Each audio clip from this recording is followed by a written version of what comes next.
Well, after serving more than 20 years as a member of Congress and running for president 3 times, yesterday Congressman Ron Paul gave his farewell address on the floor of the U.S. House of Representatives. It was classic Ron Paul, with messages of the need for a smaller government, far less spending, and also the need for a much stronger fight for liberty. It was more than 48 minutes long. Let's just play a small part of it. Why do our political leaders believe it's unnecessary to thoroughly audit our own gold? Why can't Americans decide which type of light bulbs they can buy? Why is it the TSA permitted to abuse the rights of any American traveling by air? Why should there be mandatory sentences, even up to life, for crimes without victims, as our drug laws require? Why have we allowed the federal government to regulate commodes in our homes? Why is it political suicide for anyone to criticize AIPAC? Well, a whole lot of questions coming from Ron Paul, and I want to talk more about the man and his legacy with Brian Doherty, senior editor at Reason. Truly, Brian, the end of an era here. Oh, my God, yeah. I think all Americans should miss Ron Paul, whether or not they agree with the entire message he presents, because you have to admit there is no politician on the scene that we can imagine who's going to be that steadfast and that wide-ranging in defending Americans' rights to live their own lives, make their own choices, keep their own money. And not only that, he did a very interesting thing for the right-wing conservatives in his audience. He laid out this vision of virtue and morality that is not about policing people's behavior, but about recognizing that government force should not be used to manage other people's lives. And I think that's a vision of virtuous and moral people that I think we should all be able to embrace, right-wing or left-wing. Absolutely. In not so harsh of terms, basically called out the hypocrisy of those who call for more freedom and liberty. But as he said, they only want it for themselves, not for everyone else. He said that is a problem. Talk to me about sort of the legacy that he will leave behind. I know, Brian, that the Republican Party this year agreed to include an audit of the Federal Reserve as part of their party platform.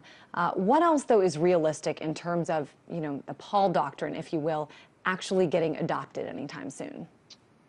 I think where you want to look for Paul's legacy is not in any actual policy changes in the next 2 or 4 years, but to the 2.1 million people who voted for him in the Republican primaries and caucuses.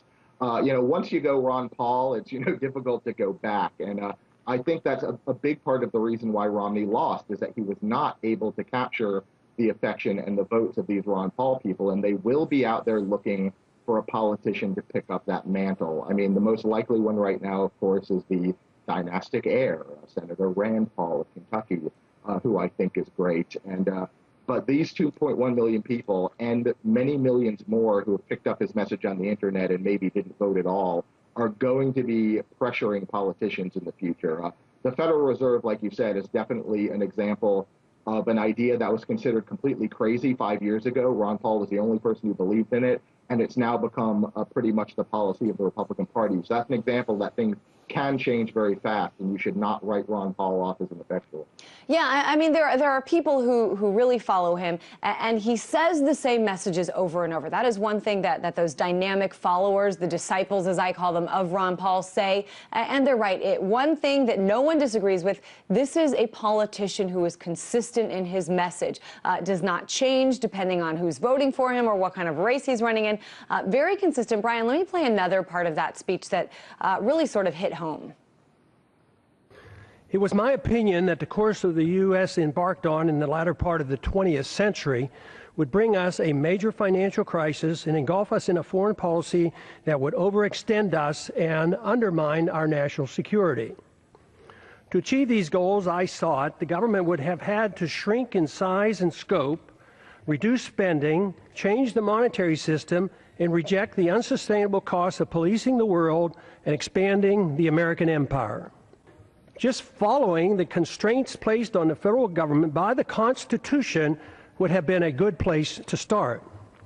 One of the things that still so few people, at least in the establishment Republican Party, have adopted, even though, the Tea Party, which swept quite a few new members into office in 2010, have called for less government. But Ron Paul says less government spending, and that includes, very importantly, less military spending. Why is this still something that nobody even seems to consider, especially here in Washington? You're right. That's exactly what the Tea Party missed about their limited government message, is that has to apply overseas. Democrats tend to be for whatever government program, right? And Republicans tend to be for them as long as they have this patriotic air. So it's very difficult to get either of the major parties to get serious about foreign affairs. And you also have to blame the voter, by the way. Exit polls show that foreign affairs were fifth on people's list of what they're actually concerned about. It's very easy in a world without a draft, when we aren't actually being attacked by our enemies, at least not for the last 11 years, for Americans to just forget about the cost and the expense and the danger of our imperial foreign policy.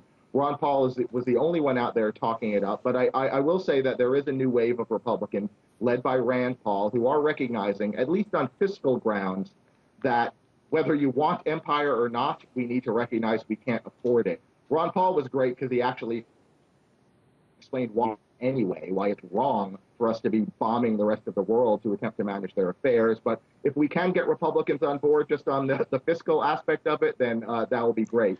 Whatever it takes to pull back our extremely dangerous, expensive, and life-destroying foreign policy. Well, and I think, you mentioned this statistic about foreign policy being fifth in terms of what people care about. But I think one of the things that Ron Paul was able to make that strong argument is the fact how related it all is to domestic policy, how the foreign policy of using drones in other countries relates to the security of the United States, how the spending on, a million different types of equipment that isn't even used by the U.S. military relates to the domestic policy and the lack of available spending here within the United States. So that was one thing. But I should say, if you watched the 48-minute speech yesterday, which very surprisingly, a lot of people are tweeting about, a lot of people did seem to watch. I do want to point out it wasn't all doom and gloom. So I do want to finish up, Brian, by playing sort of an optimistic part of Ron Paul's remarks. The good news is that compared to 1976, when I first came to Congress, the desire for more freedom and less government in 2012 is much greater and growing, especially in grassroots America. Tens of thousands of teenagers and college-age students are, with great enthusiasm, welcoming the message of liberty. So that's my last question for you, Brian. I mean, what happens? I know you said that Ron Paul's heir, Rand Paul, could take a leadership role in terms of, a place for these young people to steer their energy. But this really was something I've never seen before, and I covered a lot of Ron Paul rallies. How many young people are following this 76-year-old man? So talk about the future of the Ron Paul revolution.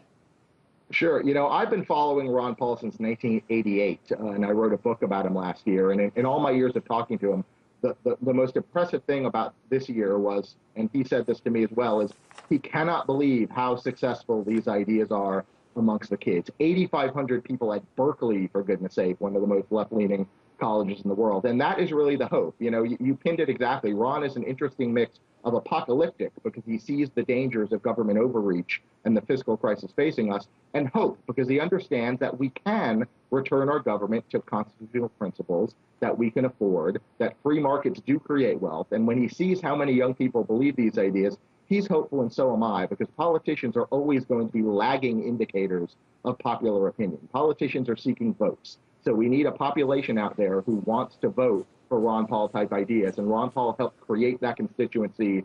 And I think each Ron Paul fan is out there being an apostle for Ron Paul. So even if Ron's not in office anymore, I think it's still going to grow. Well, certainly one of the more interesting, dynamic characters that we here at RT America have focused on over the years. Certainly, probably a lot of our viewers are going to miss seeing our coverage of him, but you never know. There's always 2016.